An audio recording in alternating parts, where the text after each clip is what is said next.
All right, so it's noon. It's time for our AP English Q&A. If you paid attention in the live class today, then you got a sense of what the timing is like for the essay, and you got a sense of what the upload process is like. Even if you didn't write a full essay and upload it, you should now have a sense of what the screen will look like, what the one way to time your progress through the essay as far as reading the prompt, pre-reading the essay, and then finally uploading it. I think for a lot of us, that's what we're the most nervous about, is uploading the essay once we've finished writing it. And that makes sense because that's the one thing that we haven't really done before. So I will take questions at this point. Some of you have gotten your practice essay 7s back. Some of you just turned yours in. So I'm going to continue working on those. Tomorrow I'll have a video where we kind of summarize the biggest issues I'm seeing. And then we'll also talk about practice essay number 8, the last one. And some impressions that I got from today's class. The chief reader was on there. The person what the chief reader is. So when the teachers come together and read the essays, the chief reader is in charge of them, goes over they go through a process called, it's called calibration. And so they get examples. Okay, what's a 1, what's a 2, all the way up to a 6. And they calibrate, they understand what those essays need to look like and be like. And then the chief reader also manages the process, because this year it won't be, they won't all be in the same room, I don't imagine. I would imagine they'll be reading essays where they are and coming together for agreement. And so basically so he's somebody who has information that we can pay attention to. I thought a couple of points that he made were valuable. One is that they picked an essay choice that is going to help you. And, I've said this before, because if you took AP Lang, you wrote a rhetorical analysis essay. And the prose analysis essay is similar to that in a lot of ways. If you've done well in your prose analysis essays this year, then that also helps you. Also, you don't have to deal with a poem. He did talk about that, because dealing with poetry can be, shall we say, intimidating to some. So we've got a lot of reasons to be optimistic. It is just one question, as he pointed out. So your whole fortunes are riding on one passage. Now, based on some things that he said and some things that Mr. Escobar has said, I don't think it's going to be something from 15th century English that we're going to have to decipher on the essay.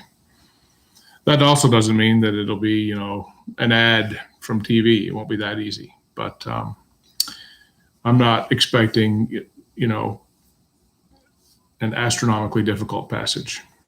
So those are good things. And one thing that he also said was, don't be suggestive. In other words, go ahead and write everything that you want to say. Don't assume that the reader is going to know what you're thinking. And, we've talked about that. Don't leave any ideas in your head. Put your commentary on the page. And so those are good suggestions.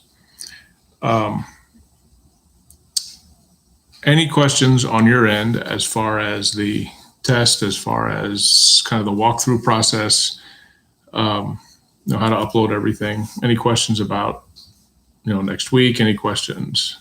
Gotten a lot of questions about the senior and graduation information. And a lot of people are irritated because they want, you want an in-person graduation in a place. And, I understand that. It's something that you've worked for. It's something that, all of your older brothers, sisters, cousins got to do. Your parents got to do it. And, you want to do it. And so I see that. One thing I will say is that the district, is putting health in front of everything else, which I think is something that is important, because you wouldn't want your grandmother to come to Ellis Davis, watch you graduate, and then go home and get the coronavirus. I mean, you just wouldn't want that. So there's that to consider. Some of the places that are doing it live, like in Denton County, they're doing it at Texas Motor Speedway. It's a huge venue. I mean, over 100,000 seats. So there's plenty of room for social distancing. And if you've looked at the details of how they're going to handle those ceremonies, everybody's far apart from each other. And yes, you're walking. Yes, you're at a stadium. But Dallas doesn't have that. A, there's not that type of venue. B, we have a lot more high schools than for the area than what they have out there. So there are a lot of ways in which the decision makes sense. That doesn't mean that it is a decision that you guys like or is something that you're happy with. But I think in the long run it'll turn out to be the right decision for you and your families. So that's just my opinion. I do know what you guys are thinking, and I know what I would be thinking if I were in your situation. That you want what everybody else had, and But as the chief reader said today in the class, you're going to have a year that hopefully is unique in a lot of ways. That no one, you'll be the class of 2020 that had to deal with this, and hopefully the class of 2021 will be able to go back to a more traditional way of graduating. But and when he was talking about, okay, build your mosaic, and some of you are like, what is that? Well, think of all the moments that there have been some crazy moments for everybody, some sad and tragic moments, but also some, hopefully, being at home, it hasn't been all bad. Hopefully, there have been some positives that have come out of this. And so you take all those moments and you put them together into one big picture of what this spring and summer will have been like. And, but it's a lot easier for him to say because he got to graduate, the normal way. And, he's old, right? So, but anyway, I would take some of those words to heart if you're frustrated with that. And hopefully the idea that, protecting everybody's health is the top priority is what's coming out of this for you.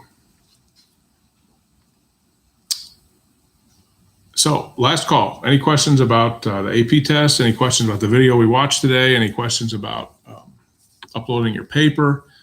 Tomorrow, again, we'll be talking about practice essay 7, the feedback, and then practice essay number 8.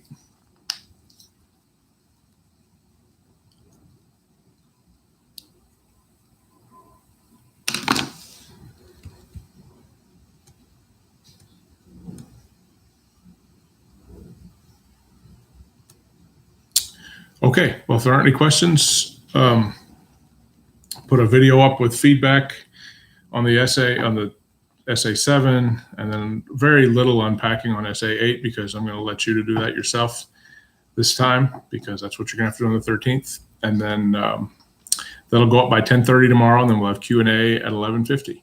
If you want to get in and watch the live class, at 11, I'm sure it'll be helpful if you have time to do that as well. And but we'll see at 11:50 tomorrow with the Q&A. So video at 10:30, live class or earlier, live class at 11, and then Q&A at 11:50.